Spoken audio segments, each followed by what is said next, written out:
But that is a good one. And it's a good one that you realize, well, you're still kind of young and you still got a few more years left in you. Because when I look back on my career, the biggest regret that I have is just that, not staying in shape. Excuse me, that protein shake. Not staying in shape enough between fights, you know. And talking of staying in shape between fights, here we have a guy that always does that, Gilbert Burns. Gilbert, if you watch this show back, we were having a bit of fun. We weren't insulting you. We were talking about Brazilian time, you know. And Gilbert shows up with Brazilian time in mind. How are you, brother? Thanks for joining us. I'm good. How you guys doing? Oh, we're great, man. Thanks for joining Anthony and I. Where do we start? I mean, first of all, how was your Christmas, mate? Was good. Not too much food. I had a hard strength condition in the morning Saturday, and then a little ice bath, and then I have a couple friends coming over. We had a great time. Was good. A lot of kids running out. It was a nice time. Did you get your kids anything super special? They asked for anything real big, or what did Santa bring? No, they love football right now, American football. So they got the jersey, Justin Jefferson. They got Tyreek Hill jersey. Yeah, they in love with football. So not for much. That means you guys stole Tyreek from us in Kansas City. Yes, we stole Tyreek Hill, and he's doing good. Just two of messing up a little bit, but Tyreek Hill he's a beast. You like American football, Gilbert? Yeah, I do like it now because of my kids. They watch that thing all day, so I'm kind of learning more and more. We went to a couple of Dolphin games. That's the team here in the area, so we all Miami Dolphins fans. They need to win 2 more to make to the playoffs, but it's tough. I hope they do, but it's tough. I'm jealous because I don't follow any team sports at all, and I wish I did, because if I wasn't here, you two could sit there like real men and talk about sports, maybe with a beer, and you know what I mean? Yeah. Anytime when guys get together, I just have to look at my phone. I can't join in on the sport conversations. I'm combat sports fighting only. So I'm very, very jealous. How is training camp going, buddy? Going good, going tough, not easy. You know, I got 2 guys that doing the new magazine for me. They 2 beasts. The guy that first one is Delano Taylor, Postman. He was just in the finals on the PFL. He lost in the finals. And the other one is Jason Jackson. He's number 2 now. Bellator beat Douglas Lima, beat all these guys. He's waiting for a title shot. So I have those 2 guys help me in every single day. And not easy, you know, because I'm at the point right now, Bisping, that win is not enough. You know, I need to get a finish. I need to be spectacular. And in order to have that type of finish, the training camp is different. You know, I'm putting a lot of work to make sure January 21st I come ready to finish this guy. Not just a win, not a bullshit decision. Not let's see what the judge is gonna see. No, fuck that. No more. You know, I don't want to let nothing. I never like it, but after the last one, even more now. I don't want to depend on the judges. They been messing up a lot of guys. So no, I have 15 minutes to make this guy, you know, to finish this guy, and don't let the judges make a decision for me.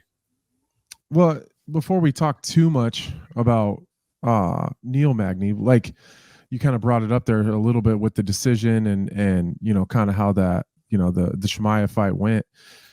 When you watch it back, because that fight was so close and so honestly, it's one of the best fights I've ever seen. And so good, exactly. I just wanted to say, because I don't want to revisit Gilbert, you should be proud of yourself regardless, because you know, everyone knows, and sorry to hijack your question, he's been destroying everybody. Yeah. Dude, you pushed him to the absolute goddamn limit. And maybe if there was another round, you might have got the finish. So you gotta be a little happy with that. So sorry, Anthony. A little bit, still lost. A little bit, still lost, man. Yeah, I know what you're saying. I got it. Yeah, but it, you know, like when you watch it back, because like sometimes when I'm bored, I'll just go watch that fight. Like I don't know if the you know, some of the believers and the people watching this or listening to it understand how goddamn hard it is to fight like that, or to be in a fight like that and keep coming forward. That's a fighter's fighter, you know what I mean? So just watching it, like I was proud of you, just being a friend and a you know, a competitor myself. But when you watch it, do you feel like you won, and what would you have done differently in that fight? Because I feel like you only showed one part of your game. Like there was a little tiny bit of jiu-jitsu, which I think no matter how heavy your hands are, how great your striking has been, and how good you looked, your conditioning, everything, I still think your jiu-jitsu is the best part of your game. Yeah, I agree. And you were able to do what you did without using it at all. Yeah, when I looked that fight back, I think it was a close fight. But I'm I go very heavy on myself. I criticize myself so much. I should do this. I could done that shit. So I watch it. I watch it multiple times. Whenever the fight was over, I think on that week I passed maybe 5 hours with just watching that fight, making notes. Oh shit, I should have done that. Oh, I was thinking that at that time. Yeah, I think that was good. Yeah, I should have done a little bit more of that. I think calf kicks were very good and effective. I should do a little bit more. But then he was countering very good too. So it was a little like resistant to keep throwing. Then he boom, give me a big counter.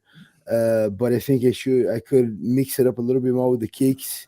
One takedown offensive for me was very good. I should have done that a little bit more. But then we as a fighter, we know how much energy you waste. When you go to a shot, you put a lot of energy and you miss the shot. So it's a lot of energy. So I was kind of preserving the energy, but I was thinking, shit, I should go one more for the takedown. It makes me go crazy, when I watch it, because I'm like, shit, I couldn't done that. The hand's supposed to be a little bit more up, a little bit more head movement. But I now he's on the pass. I see on a good way, but on the beginning, I watch it like so much. I think no one watched that fight more than me. Does it bother you when he says no one? Sorry, Mike. No. Does it bother you when he says no one will fight him and these guys are turning down fights? Because all I see is you trying to get that fight again.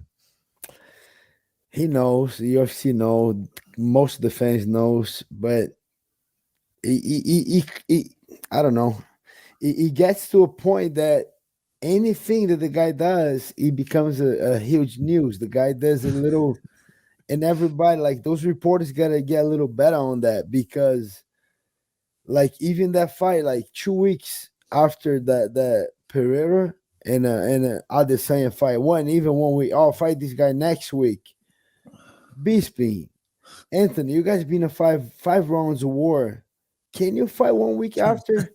How disrespected is this guy? Oh, I beat this guy next week. No, you don't, because the fight's not happening. He's kind of a little bit delusional sometimes, like, like me, I run quicker than Tyreek Hill. I know we're not gonna run. That's why I'm saying that shit. So he's kind of getting to this level.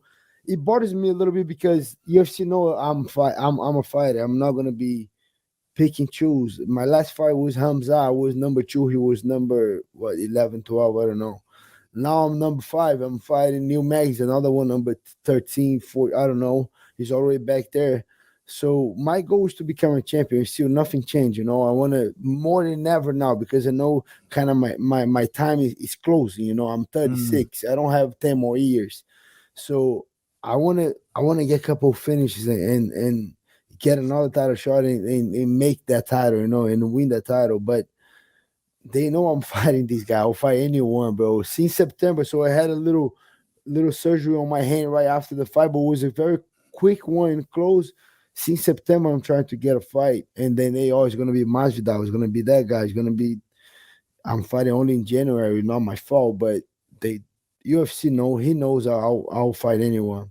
So that actually answers one of my questions, because I was going to say, how come you only fought once last year? And by the way, what a fight that was. It's on everyone's fight of the year list, which we are doing later in this show. And you never know, you might get an award, Gilbert. But that was the reason, because of the injured hand? No, like I said, the fight was in April. Like 3 weeks after the fight, I got the surgery done quick. After I got here, I had a doctor appointment. He said, "Oh, you got something in your hand. You got to do an MRI."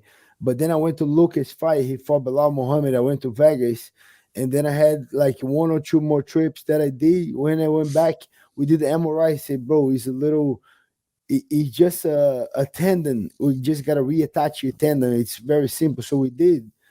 In May, beginning of May, I did the surgery. That was not even 2 months recovery, and I was training. I was in shape.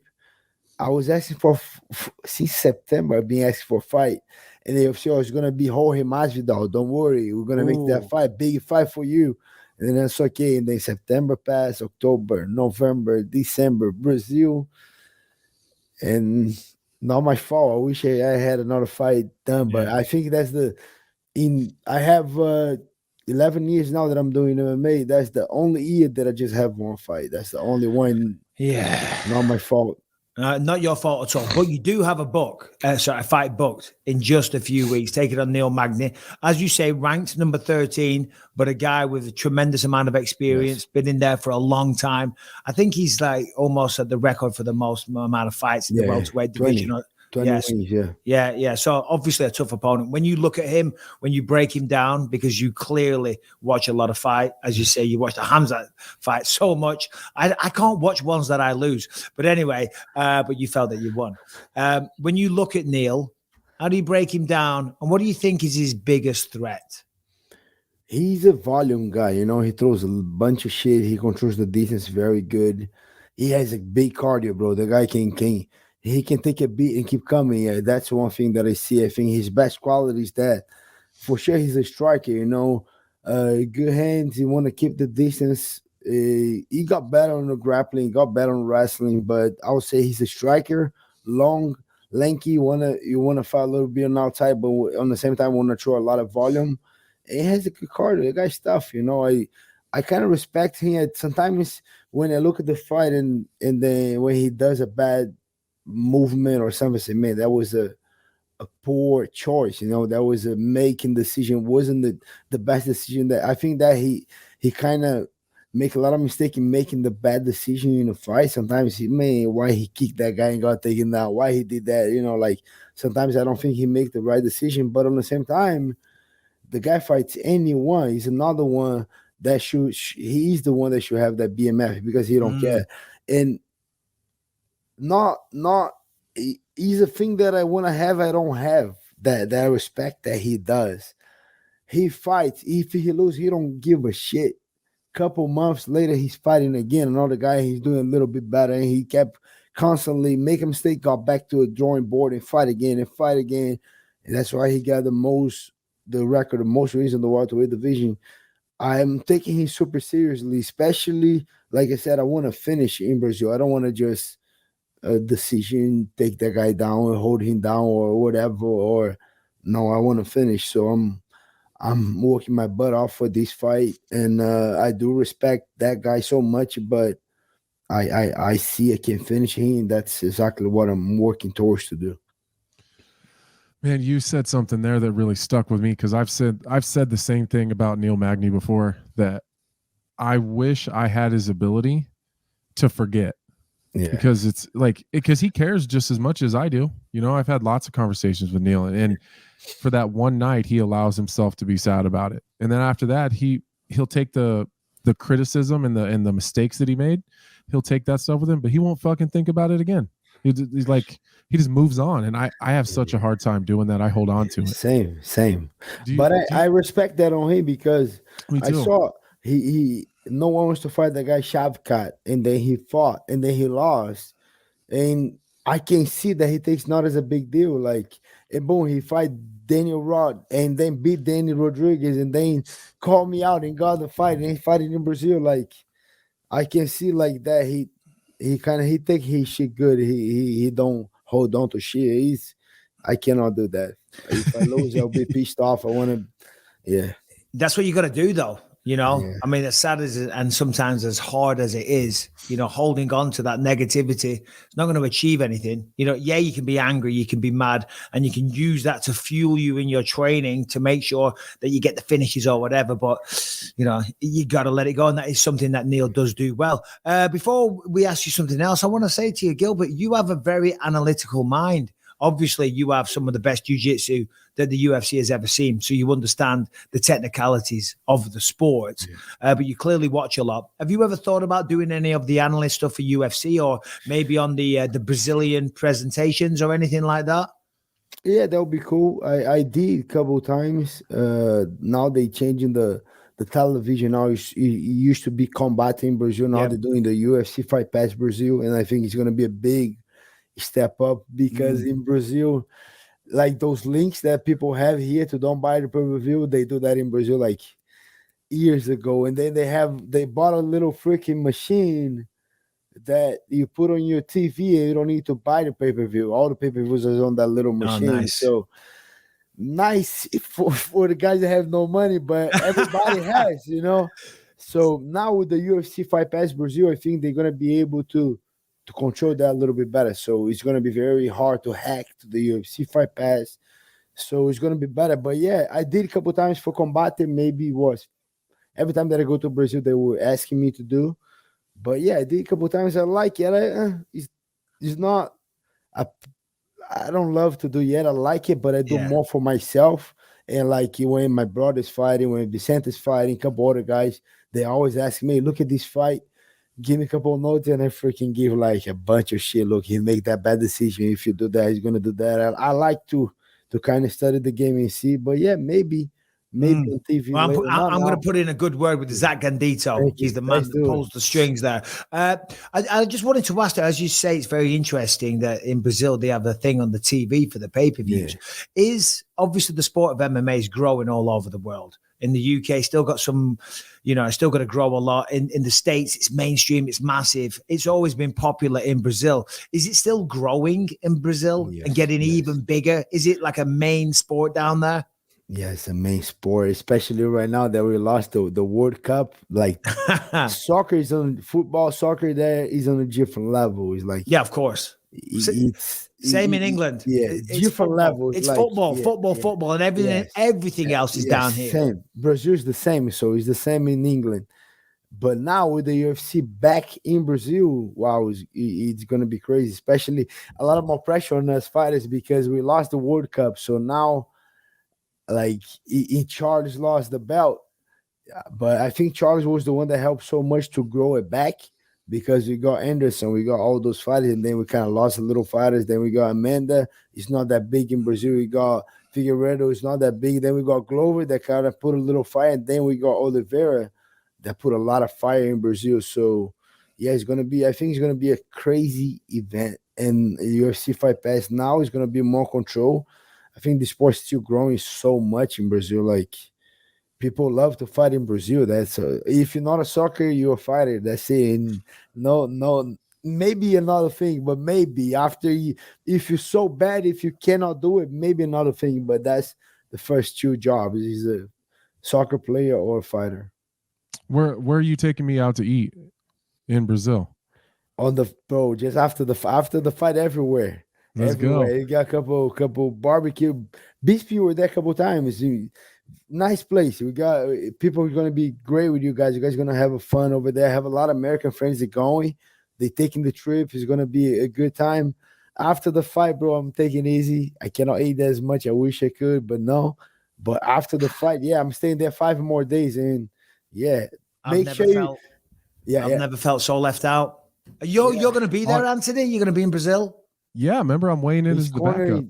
I'm in the backup. You're gonna be the backup? I'm the backup, yeah. So you're not training with Jamal no more. You guys. He's in. I am. I'm here. He's there now. I'm here with him now, helping Jamal train for the fight, Gilbert. And hope something happened with Glover, and then he knows all the details. Okay, that guy single leg on that side is so easy. Yeah. Anthony's giving him misinformation. He's teaching him. Yeah, they're like, no, just let him take you down. It'll be easier that way. No, hey, you know what I wanted to bring up? You remember when we did that quintet event? Yes. It was me and you, O'Malley, Clay, and Rumble. Yes, I remember that was. I seen a picture they got the 5 of us with Sakuraba. I have a couple pictures. Yeah, I remember. Yeah. We need to get that framed and like have all 5 of us or have all 4 of us sign it. That was a great time because they have. I don't remember what number the UFC had. I remember it was Kamaru versus Kobe first time, and then on the Thursday we had the quintet on the UFC Fight Pass, and then we'd have Team UFC, Team WEC, Team Strike Force, and Team Pride, and then we beat the shit out of everybody. Nice. Everybody. Oh, really? And then we became a champion. We got a couple of grants. Yeah, we won the whole thing. Yeah. I beat Sakuraba, Evie Edwards, and He just beat the guy on the PI. It was Jake Shields. And you fought a couple guys too were nice. You fought Glover, right? No, I fought Gregor Gracie. Yeah, Gregor beat Gregor Gracie. I remember. Jay-Z, Cavalcante. Yeah, it was Yeah, we had some. Nice. It was good. And Rumble was there. Anthony Rumble was there too. Was cool. You know, having the guy there competing was. It's real cool to have that experience now that now that he's gone. Yes. You remember watching Sean O'Malley versus Hector Lombard? Yeah, I never saw that. I need to know what happened. Yeah. Lombard versus O'Malley. Yeah, he finished super quick, right? Yeah, he finished O'Malley. It was like a toe hold. Yeah. You want to break the guy's leg. But like a lot of people don't know, but I was warming up with Sean O'Malley there, just kind of like warming up each other. And he's lick on the floor. He got a couple submissions. People have no idea, like, oh, the guy cannot grapple. He can. He can. Freaking Sean O'Malley is very good. There's a lot of jiu-jitsu. Jiu-jitsu, yeah. And he's going to need that. There's a big fight happening in March. Your former teammate, of course, the former champion and the pound-for-pound number one, Kararu Usman, rematching Leon Edwards. That just got made official a few days ago. How do you see that going down, Gilbert? And I know it's probably hard, and no disrespect when I say this, because Kamaru's a friend, a former teammate, and a former opponent as well. So nobody knows this man as well as you. How do you see that fight going down? I think super close. Super close. Maybe a little bit more edge to Leon. Really? Just because the fact that he's at home. And that last fight was in Salt Lake City with the altitude. And Leon was dominating that first round. I was impressed with the takedown, mount, taking the back. I was just like, wow. But then going to the second round, not just him, but Jerry Gordon, a couple other fighters that were there, even the guy that I cornered, that Angie Luza, all those guys, they got so tired, especially since that difference from the first and second round was big. Because they see our first round they were feeling good, but the recovery wasn't coming. I saw that on Jerry, I saw that on Ange, and I saw that on Leon. Because Kamaru he trains in Denver now, so that is a big altitude. And so he's used to the elevation. He's used to, even more. That never clicked before, but that's a really big point. You're Sorry, welcome. Gilbert. Yeah, that's amazing. You're welcome. Yeah, no, I'm using that in the commentary. You're right. but for real, and then Leon kind of slowed down so much and lost the second round, lost the third round, lost the fourth round. But then I love those coaches, because I love that moment. That moment is a moment. When the coach came in especially with the way you guys speak, like the man was so nice. Leo, the way the coach was screaming on him, and like that moment is like that moment, the Glover Teixeira moment on Pereira on that last round. Hey, you're losing. He's the champion. Like those moments, I love those moments whenever you kind of losing a little bit of hope, not losing, you're not a quitter, you're not giving up the fight, but the hope is kind of going away. You're like, man, last round, shit, I'm losing that fight. But then that connection of a friend, of a mentor, and a coach puts you back. I think it's like a train going out of the tracks, and those corners, those friends, they pull you back in the track, and boom, you get it done. So I think those coaches did an amazing job. Leon was able to come back and get a knockout, crazy knockout. I was there. But now Kamaru going to a hostile territory, all the way there in London, Leon's house, friend, everybody's in there. You can say whatever they want, but it's a hostile. You don't want to go fight me in Brazil. You don't want to go fight Bisping in London. You just don't want to do that. You don't want to go to fight Francis Ngannou in Cameroon. You just don't want that, Yeah. And going all the way to London, no altitude, none of that, losing by a knockout. But the guy that Kamaru beat him once, but was a super close one, very strategically taking the guy down, controlling. Leon now, I think it's going to be a super close fight, maybe a little bit more edge to Leon, but wow. And with that, Gilbert, as well, you got to remember it's Kamaru, the one that's got to fly to England the one that has got to travel, the one that's got to deal with the jet lag and all the rest You're not of the it. king no more. You're not more Leon just needs to jump in the car and drive 2 hours that direction, or an hour on a train. When's the last time that Kararu Usman had to stand in an octagon and wait for someone else? Yeah. That's a crazy moment that people that unless you're a fighter, you don't understand. Yeah, those things too. Yeah, those things too. That long ass walk where you listen to their music and people are going booing crazy. you, and you out of home, so they all booing you, and then a freaking party when Leon comes out. So it's gonna be epic. It's gonna be epic. All right, we won't take up too much of your time. It is that time of the year, though, Gilbert, where everybody gives out awards. Of course, as I say, you're in the running for Fight of the Year. This is the most prestigious award show, just so you know. Never mind the UFC, BT Sport, none of that. It's this podcast. But who is your Fighter of the Year? Wow. Other than yourself, of course. I think my fight was crazy. If I got to vote, if I can vote on my fight, I'll vote on my fight. I love the that's Glover, Fight of the Year. Fight of the Year. Yeah, the fighter. If you had one person, the fighter. I think it was Pereira. Pereira was a freaking beast. Just because, for sure, the UFC want to make that fight without the same because he beat Adesanya, so it's the whole story.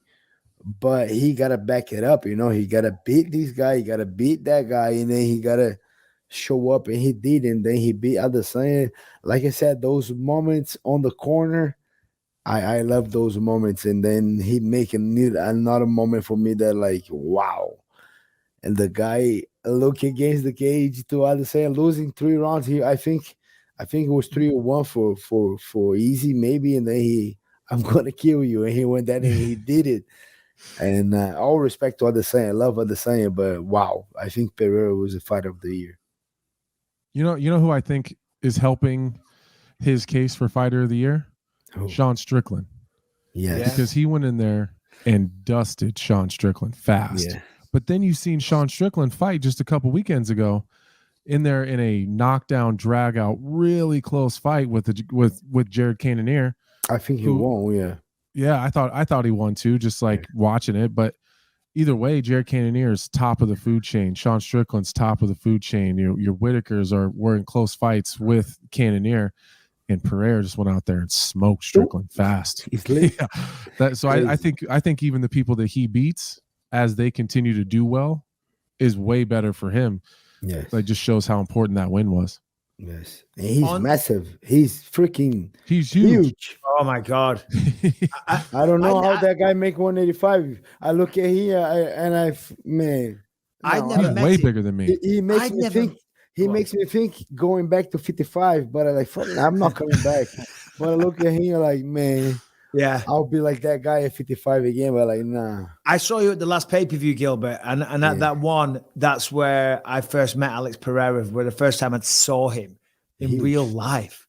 I was like, oh my God. Because Izzy's big, but Izzy's very, very tall and he's very lean. So you understand how he makes 185. But when you see Pereira, it's like, oh my God. Yeah. You mentioned Sean Strickland there. I think we can all agree. 2022 craziest fighter of the year. There's a great award for him. We'll let you go on this one, Gilbert. A New Year's resolution. What do you have in 2023? What is a promise to yourself to make yourself a better person? I have a lot of personal ones, but professional one, I want to get 3 finishes at least. I want to make a statement on this fight. Like you said, Neil Magny is very tough. All due respect to the guy, especially fighting me in Brazil. I know a lot of people don't want to fight me, especially in Rio. He's gonna be the guy has balls. I gotta respect him a little bit. So take a little personal too. You want to fight me in Brazil, okay? But I respect the guy. I like it. So, but perfectly, it will be 3 finishes earning the title shot. I don't want to beg. I don't want to ask. I don't want to favor. I want to earn that. And a finish, a devastating finish against Neil Magny will get me a step closer to that, and maybe 2 or 3 more. I don't care if it's 3 more, it's 2 more, it's 3. I don't care. I just want to get those finishes and earn the title shot. That would be a great year for me. Getting a title shot at the end of the year, or earning a title shot and getting a title shot beginning next year. So that's the goal. Amazing. Well, we hope it happens. Thanks for joining us, Gilbert. Really appreciate it, my friend. Good luck in the fight. Anthony's going to be there. I'll be watching closely. All the best. Have a great fight. Happy New Year to you, your family. Enjoy the rest of the training camp. And thanks again on behalf of all the believers. Thank you, guys. Happy New Year to you guys, too. Have a good one.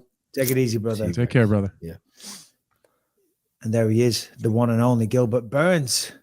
Looking for the hanging up button. There it is. There it is.